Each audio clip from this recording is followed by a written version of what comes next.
Hujan tipis turun membasahi kawasan pelabuhan Tanjung Priok malam itu. Jam menunjukkan pukul 22.47 WIB ketika Arga Pratama mematikan mesin motornya di dekat warung kopi kecil pinggir dermaga. Sudah hampir 5 tahun Arga bekerja sebagai teknisi sonar kapal pencari ikan di kawasan Laut Jawa. Hidupnya sederhana. Pagi membantu memperbaiki alat navigasi kapal nelayan, malam sesekali ikut melaut mencari tambahan uang. Namun, sejak akhir Oktober 2018, suasana laut berubah. Orang-orang di dermaga mulai jarang bercanda.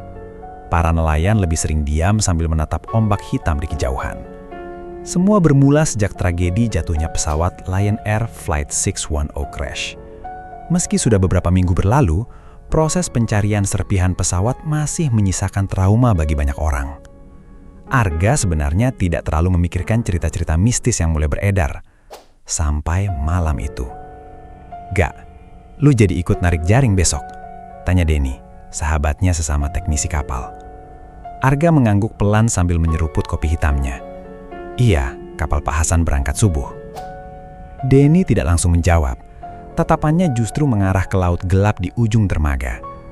"Kalau dengar suara aneh, jangan ditanggapi." Arga tertawa kecil. "Cerita lagi." Denny menelan ludah. Nelayan Muara Angke semalam dengar suara orang nangis dari tengah laut. Angin malam tiba-tiba bertiup lebih dingin. Warung kecil itu mendadak sunyi, bahkan suara televisi tua di sudut ruangan seperti tenggelam oleh debur ombak. "Katanya suara perempuan," lanjut Denny lirih. "Kayak minta tolong." Arga menggeleng. "Itu cuma sugesti." Namun wajah Denny terlihat serius. 3 kapal dengar suara yang sama. Kalimat itu membuat suasana berubah tidak nyaman. Pemilik warung langsung mematikan televisi dan menutup jendela kayu. "Udah, jangan bahas begituan malam-malam," katanya cepat. Arga mulai merasa aneh. Bukan karena cerita itu, tapi karena semua orang di warung tiba-tiba diam, seolah mereka tahu sesuatu yang tidak ingin dibicarakan. Pukul 3.15 WIB. Langit Jakarta masih gelap ketika kapal kecil milik Pak Hasan meninggalkan kawasan Muara Angke Port menuju perairan Laut Jawa. Mesin kapal meraung pelan membelah ombak. Arga duduk di belakang sambil memeriksa layar sonar. Di kapal itu hanya ada 4 orang. Pak Hasan, pemilik kapal, Denny, Arga, dan seorang nelayan tua bernama Umar. Sepanjang perjalanan, Umar terus merokok tanpa bicara. Sesekali lelaki tua itu melirik laut dengan wajah gelisah. "Pak," tanya Arga, "memang banyak yang dengar suara aneh?" Umar tidak langsung menjawab. Ia justru mengeluarkan tasbih kecil dari sakunya. "Laut itu nyimpen banyak hal." Kalimatnya terdengar pelan, tapi berat. Sekitar 1 jam kemudian, kapal mulai memasuki area perairan yang dulu menjadi lokasi pencarian serpihan pesawat. Kabut tipis perlahan muncul di atas permukaan laut. Sonar kapal mendadak berbunyi. Tit, tit, tit. Arga mengernyit. "Aneh. Apa?" tanya Denny. Arga memutar layar sonar. Ada sesuatu besar di bawah kapal. Diam, tidak bergerak. "Karang," gumam Pak Hasan. Arga menggeleng pelan. "Nggak cocok."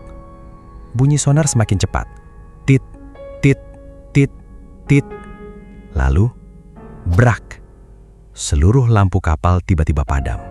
Mesin mati mendadak. Kapal langsung terombang-ambing di tengah laut gelap. "Astagfirullah," teriak Pak Hasan. Angin berubah sangat dingin. Kabut mulai menutupi kapal perlahan. Arga meraih senter dari tasnya dengan tangan gemetar. Dan saat cahaya senter menyapu permukaan laut, semua orang membeku. Di kejauhan, ada sosok perempuan berdiri di atas air. Diam. Rambutnya panjang basah menutupi wajah. Dan dari tengah kabut, terdengar suara lirih memanggil. "Tolong, saya belum pulang." Kabut makin tebal menutupi kapal kecil itu. Tidak ada satupun dari mereka yang berani bergerak. Sosok perempuan di tengah laut masih berdiri diam beberapa meter dari kapal. Rambut panjangnya bergerak perlahan tertiup angin dingin Laut Jawa. Arga merasakan tengkuknya membeku. "Tutup lampunya," bisik Umar dengan suara gemetar. "Tutup sekarang!" Dengan tangan kaku, Arga mematikan senter. Gelap. Hanya suara ombak dan deru angin malam yang terdengar. Beberapa detik berlalu tanpa suara apapun. Lalu, biur! Suara sesuatu jatuh ke air terdengar sangat dekat di samping kapal. Denny langsung mundur panik. "Itu apa?" Pak Hasan buru-buru mencoba menyalakan mesin kapal, tapi mesin tetap mati total. Umar mulai membaca doa pelan sambil menggenggam tasbih erat-erat. Arga memberanikan diri menyalakan senter sekali lagi. Cahaya putih menyapu permukaan laut. Sosok perempuan itu sudah tidak ada. Namun air di sekitar kapal tiba-tiba dipenuhi gelembung kecil, seolah ada sesuatu bergerak di bawah mereka. Sonar kapal kembali hidup sendiri. Tit, tit, tit. Layar menunjukkan satu objek besar tepat di bawah kapal. Diam, lalu perlahan bergerak naik. Wajah Arga langsung pucat. "Itu, naik." "Apa maksudmu naik?" tanya Denny panik. Belum sempat Arga menjawab, duak! Sesuatu menghantam bagian bawah kapal dengan keras. Seluruh badan kapal berguncang hebat. Pak Hasan hampir terjatuh. "Ya Allah, ya Allah!" Duak! Benturan kedua terdengar lebih kuat. Kali ini suara seperti ketukan muncul dari bawah lantai kapal. Tok, tok, tok. Semua membeku. Ketukan itu terdengar jelas, seperti ada seseorang mengetuk dari dasar laut. Denny mulai menangis ketakutan. "Gah, kita pulang aja, kita pulang!" Tok, tok, tok. Ketukan itu kembali terdengar. 3 kali. Pelan, teratur. Arga menahan nafas. Lalu, suara perempuan terdengar samar dari bawah kapal. "Tolong!" Umar langsung berdiri. "Jangan dijawab!" Suasana berubah mencekam. Angin tiba-tiba berhenti total. Laut mendadak sunyi. Terlalu sunyi. Dan dari kejauhan kabut, muncul cahaya merah berkedip pelan. 1, lalu 2, kemudian semakin banyak. Seperti lampu darurat pesawat di tengah laut gelap. Pak Hasan menatap ngeri ke arah cahaya itu. "Itu nggak mungkin!" Arga memicingkan mata. Di balik kabut, samar-samar terlihat potongan badan pesawat mengapung perlahan. Rusak, hangus. Sebagian badan pesawat tampak tenggelam separuh. Dan di salah satu jendelanya, ada sosok-sosok duduk diam di dalam. Tidak bergerak. Denny mundur ketakutan. Itu pesawat! Tiba-tiba, brak! Sesuatu mencengkram sisi kapal mereka dari bawah air. Arga menyorotkan senter ke samping kapal. Dan detik itu juga, nafasnya berhenti.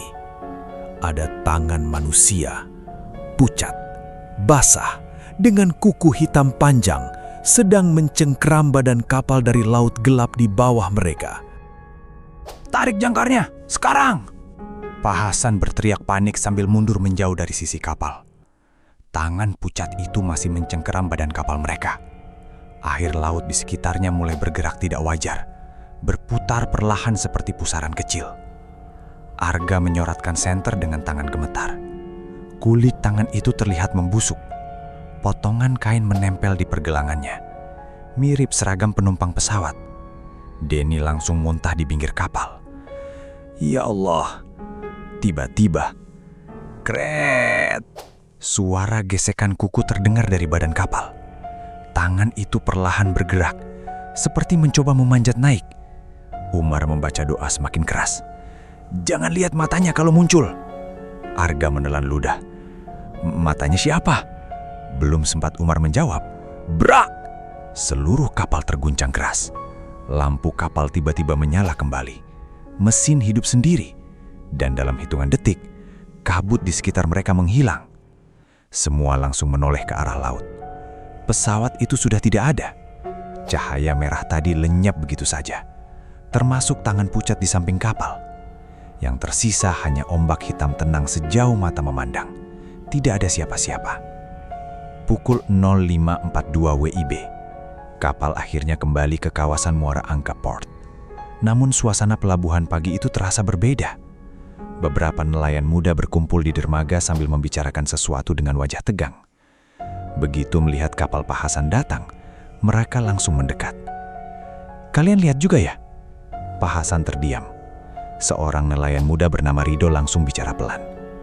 "Semalam, kapal dari Dadap juga dengar suara perempuan nangis." Arga langsung menoleh. Rido melanjutkan. "Mereka lihat lampu merah di tengah laut." Umar langsung berjalan pergi tanpa bicara sedikit pun. Wajah lelaki itu pucat seperti baru melihat kematian. Siang harinya, Arga mencoba melupakan semua kejadian semalam.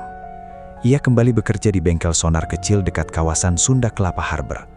Namun pikirannya terus terganggu oleh suara ketukan dari bawah kapal. Tok, tok, tok. Saat sedang memperbaiki radio navigasi, tiba-tiba radio tua di mejanya menyala sendiri. Kresek, suara statis memenuhi ruangan.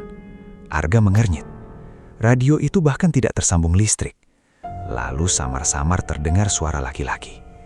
"Pull up, pull up." Suara itu terputus-putus seperti rekaman rusak. Kemudian, terdengar jeritan banyak orang bercampur suara alarm pesawat. "Bip, bip." Arga buru-buru menjauh dari meja. Radio itu makin berisik, dan di tengah suara statis, muncul suara perempuan yang sangat pelan. "Tolong kami." Brak! Radio tiba-tiba meledak sekecil. Asap tipis keluar dari speaker. Arga terdiam ketakutan. Nafasnya memburu. Lalu perlahan, ia sadar sesuatu. Di kaca jendela bengkel, ada bayangan seseorang berdiri tepat di belakangnya. Arga langsung menoleh cepat. Tidak ada siapa-siapa. Namun saat ia kembali melihat kaca, bayangan itu masih ada. Seorang perempuan dengan wajah pucat basah, matanya hitam pekat, dan mulutnya bergerak pelan seolah berkata, "Kami belum ditemukan." Arga langsung membalikan tubuhnya sambil menjatuhkan kursi bengkel. "Siapa?" Ruangan kosong. Hanya suara kipas tua berdejit pelan dan bunyi kendaraan dari luar pelabuhan. Namun saat ia kembali melihat kaca jendela, bayangan perempuan itu sudah hilang. Napas Arga memburu, tangannya dingin. Radio yang tadi meledak kini mati total, mengeluarkan bau kabel terbakar. Sore itu Arga memutuskan pulang lebih cepat ke rumah kontrakannya di kawasan Koja. Tapi sejak kejadian di bengkel, ia mulai merasa tidak sendirian. Di jalan sempit menuju rumah, ia beberapa kali mendengar langkah kaki mengikuti dari belakang. Saat menoleh, tidak ada siapa-siapa. Namun setiap kali berjalan lagi, langkah itu muncul kembali. Tok, tok, tok. Pelan, basah, seperti langkah sepatu orang yang baru keluar dari laut. Malam harinya hujan turun deras. Arga tidak bisa tidur. Pikirannya dipenuhi semua kejadian aneh sejak melaut. Suara perempuan, lampu merah di laut, dan sosok-sosok di jendela pesawat. Jam menunjukkan pukul 1:13 WIB ketika ponselnya tiba-tiba bergetar. Nomor tak dikenal. Awalnya Arga ragu mengangkat, namun telepon itu terus berbunyi. Akhirnya ia menjawab. "Halo?" Tidak ada jawaban, hanya suara statis panjang. Kresek, kresek. "Halo?" Lalu terdengar suara napas berat, pelan, patah-patah, dan kemudian suara perempuan berbisik sangat dekat di telinganya. Dingin. Arga langsung berdiri. "Siapa ini?" Suara itu kembali terdengar. "Kami masih di bawah." Tit. Telepon tiba-tiba terputus sendiri. Layar ponsel Arga langsung mati total, padahal baterainya masih penuh. Detik berikutnya, terdengar suara ketukan dari luar rumah. Tok, tok, tok. Arga menahan napas. Ketukan itu terdengar dari pintu depan. Pelan, teratur. Tok, tok, tok. Dengan jantung berdegup keras, Arga mengambil sapu besi di dekat dapur lalu berjalan mendekati pintu. Ketukan berhenti. Sunyi. Ia perlahan membuka pintu. Kret. Tidak ada siapa-siapa. Hanya lorong sempit yang basah oleh hujan. Namun tepat di depan pintu, ada genangan air laut. Dan di tengah genangan itu, tergeletak sebuah benda kecil. Arga mengambilnya perlahan. Sebuah ID card penumpang pesawat. Foto di kartu itu sudah rusak terkena air. Tapi nama penumpangnya masih terlihat samar. Rania Putri. Arga membeku karena ia sadar sesuatu. Nama itu sama dengan suara perempuan yang sering muncul dalam mimpinya sejak malam di laut. Tiba-tiba, bruk! Seseorang menghantam jendela belakang rumahnya dengan keras. Arga langsung menoleh. Dan detik itu juga, darahnya terasa berhenti mengalir. Di balik kaca jendela, berdiri puluhan sosok basah. Diam. Wajah mereka pucat kebiruan. Mata kosong. Tubuh penuh luka. Seperti penumpang yang baru keluar dari dasar laut. Dan di antara mereka, ada perempuan berambut panjang yang berdiri paling depan. Perlahan, ia mengangkat tangannya ke arah Arga, lalu menunjuk ke laut. Arga mundur beberapa langkah, sampai tubuhnya membentur dinding rumah. Nafasnya kacau. Puluhan sosok di balik jendela itu masih berdiri diam di tengah hujan deras. Air terus menetes dari tubuh mereka. Wajah-wajah pucat itu terlihat hancur. Beberapa penuh luka, beberapa seperti membengkak karena terlalu lama berada di laut.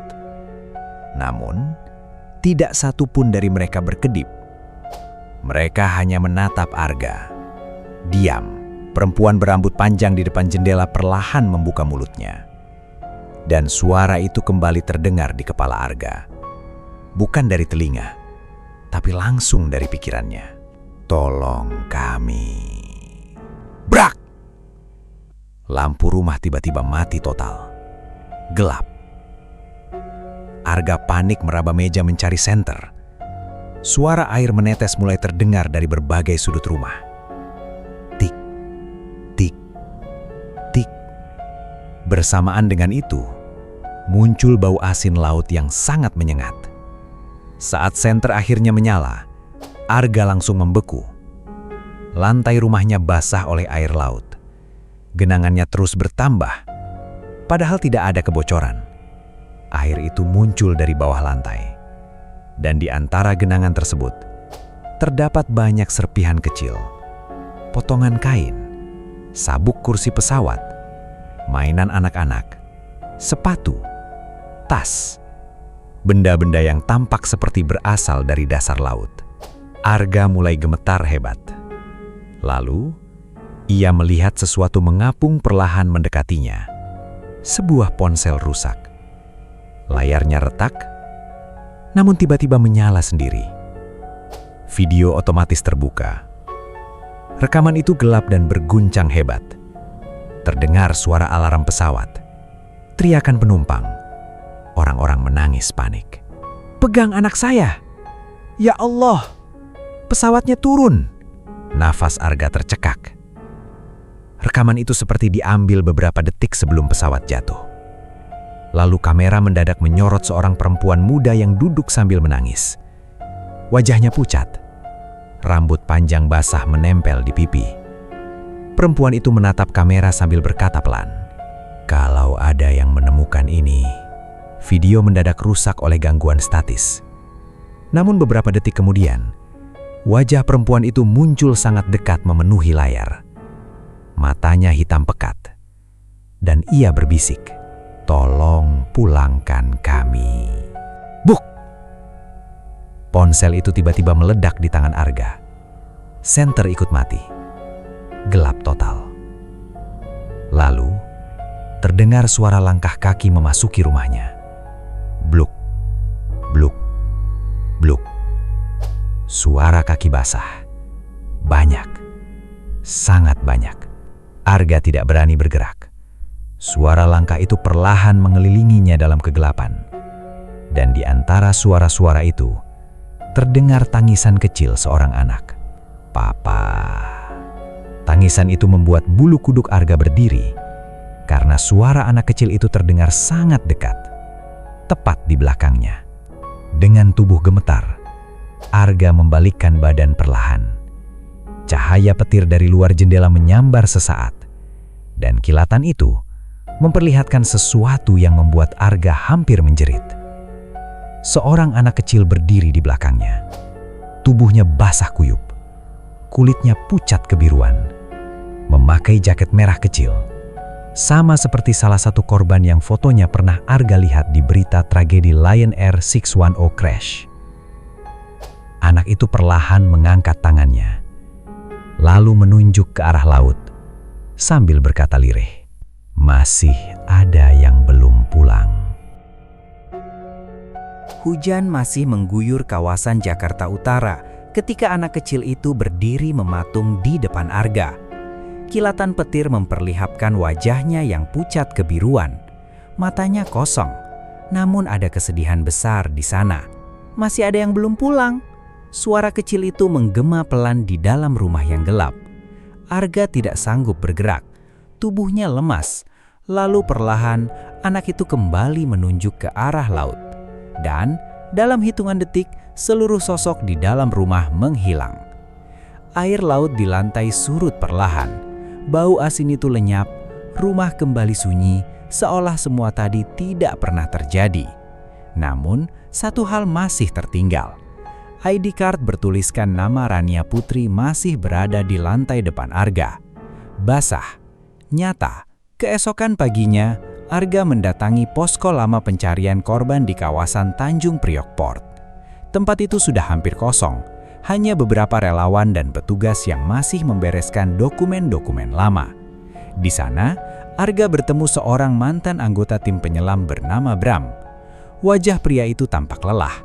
Saat Arga menunjukkan ID card tersebut, wajah Bram langsung berubah pucat. "Dari mana kamu dapat ini?" Arga menceritakan semuanya, tentang sosok perempuan, tentang suara dari laut, tentang penumpang yang muncul di rumahnya. Namun, Bram justru terlihat semakin tegang. Ia lalu membuka sebuah map lusuh dari tasnya. Di dalamnya, terdapat daftar korban yang belum berhasil ditemukan sepenuhnya. Dan nama itu ada di sana, Rania Putri. Bram menatap Arga pelan. Beberapa penyelam pernah ngalamin hal aneh waktu pencarian. Arga terdiam. Bram melanjutkan dengan suara lirih. Mereka bilang, kadang ada suara minta tolong dari bawah laut. Ruangan mendadak terasa dingin. Dan anehnya, lanjut Bram, suara itu sering muncul sebelum penyelam menemukan korban. Arga menelan ludah. Jadi, mereka belum tenang. Bram tidak menjawab. Ia hanya menatap laut dari jendela posko. Malamnya, Arga kembali ke dermaga Muara Angke Port seorang diri. Langit gelap, ombak tenang. Ia membawa ID card itu di tangannya. Perlahan Arga berjongkok di pinggir dermaga. "Kalau memang kalian masih di sana," suara Arga bergetar. "Semoga kalian bisa pulang." Ia meletakkan ID card itu ke permukaan laut. Benda kecil itu hanyut perlahan terbawa ombak malam. Beberapa detik tidak terjadi apa-apa. Lalu, angin dingin tiba-tiba berhembus pelan. Kabut tipis muncul di atas laut. Dan dari kejauhan terlihat cahaya merah berkedip samar di tengah gelapnya Laut Jawa. 1, lalu 2, persis seperti malam pertama itu. Arga membeku. Kemudian suara perempuan kembali terdengar sangat dekat di telinganya. Kali ini lebih pelan, lebih sedih. "Terima kasih." Air mata Arga jatuh tanpa sadar. Dan perlahan, cahaya merah di tengah laut itu menghilang satu persatu. Malam kembali sunyi. Namun, tepat ketika Arga hendak pergi, ia melihat sesuatu di permukaan air dekat dermaga. Sebuah tangan pucat muncul perlahan dari laut gelap. Diam, tidak bergerak. Lalu, terdengar suara ketukan pelan dari bawah dermaga. Tok, tok,